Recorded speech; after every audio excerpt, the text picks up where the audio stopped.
Okay, so question 4 says a rectangular backyard playpen for a child would be enclosed with 16 meters of flexible fencing.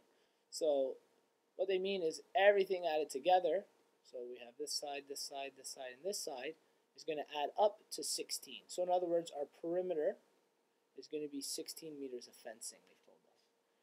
What dimensions of the rectangle will provide a maximum area for the child to play? So perimeter is also equal to our 2L plus 2W, correct? And we know P is going to be 16 in this case, is equal to 2L plus 2W. What's the first thing we need to do? Isolate one of the variables. So let's say we deal with width. We get 16 minus 2L is equal to 2W. Okay. And we'll get W is equal to 8 minus L. I just divided both by 2. Make sense? Okay. So we have that to start off. The question's asking for maximum area, which we haven't talked about. Area is our second formula. We're going to need two formulas in order to solve for two variables. A is equal to our length times our width, correct? Okay, so we have a length times our width. We can now plug in our W, 8 minus L, into our area formula. Okay, so what we're going to get in here, we'll do it in red, is the area is equal to L times 8 minus L. When I distribute that L, I get 8L minus L squared is equal to the area.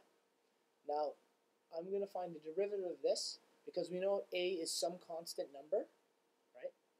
And when I do that, when I derive A, what value will I get? 0. I'm going to end up with 0. So I'm going to find the derivative, or A prime in this case.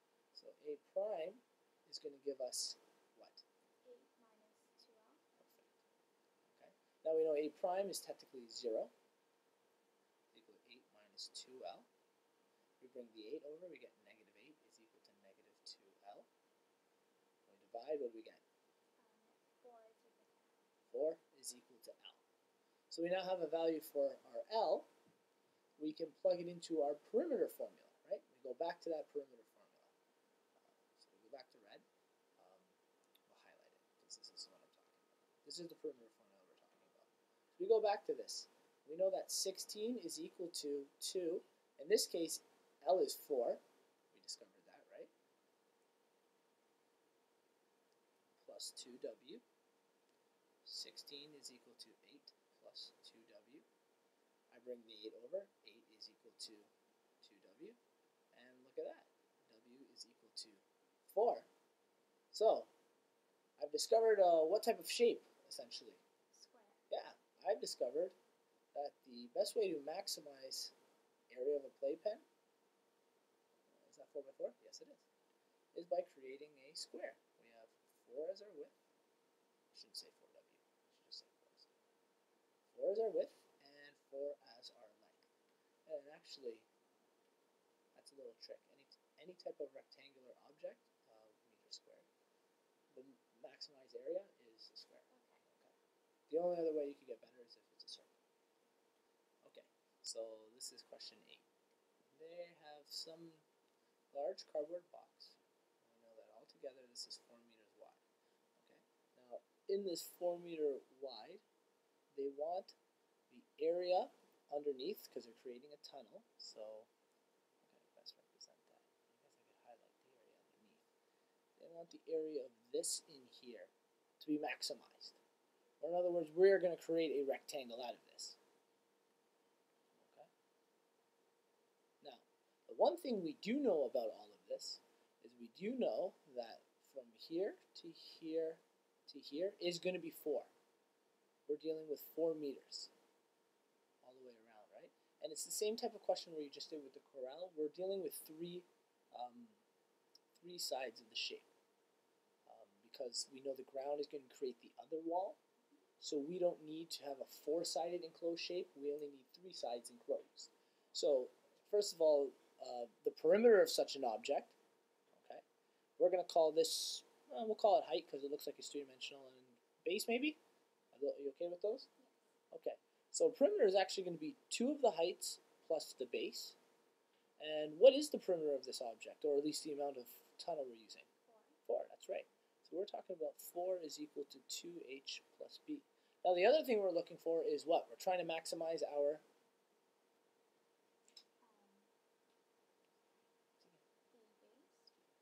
well, we're trying to maximize the green part, which is considered the area of that face. Okay, does that idea make sense? Yes. Okay, we're trying to maximize the area of the green part, so we'll do it in green. Area is, again, going to be the height times the base of this object. Does this make sense so far? Okay. What's our first step? Isolate one variable. Yeah, it's always good to make sure I got 1, 2 equations. So we're going to isolate a variable in the first equation. Which one would you like to isolate? B. B, sure. Okay, so what do I do next? You subtract 2h from 4, and that's equal to b. There we go. So now what? Put that into the area equation. Yeah. B stands for the base, so put it into our area equation. A is equal to height times 4 minus 2h. Good with that so far? Yes. Okay, and now what do we get? Do you expand it? Yeah. And then find the derivative.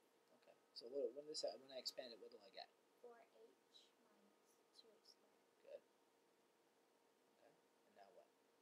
Find the derivative, so it would be 4 minus 4h. Good. And then set it equal to 0, so the 4 would be on the other side. Okay, so we know, I'm not sure if your teacher wants you to put it, but we know that a prime is equal to 0, okay? So that's one of our known things here. So we have 0 is equal to, let's start working in black now.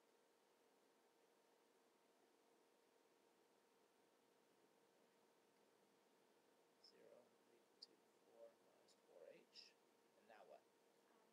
Bring the 4 to the other side, and then divide both sides by negative 4. So it should be 1 is equal to h. Good. Now with that information, what do we do? Put it into the perimeter formula. Which part of the perimeter formula? The 4 is equal to 2h plus b. Or is it gray? So you're right.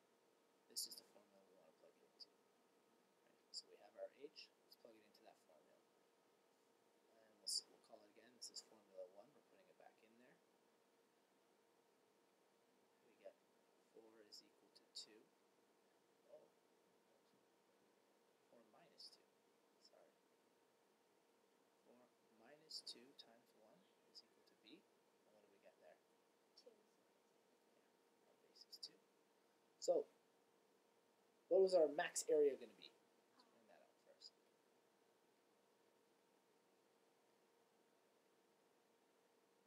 It's just going to be 2 2. what? 2 meters squared. Yeah, 2 meters squared. What are our folding? What's the folding going to look like? Because remember, we split this, and we didn't talk about how we split it after we did it here. But technically, this was our h, this was our b, and this was our h, right? So what are the folds going to look like?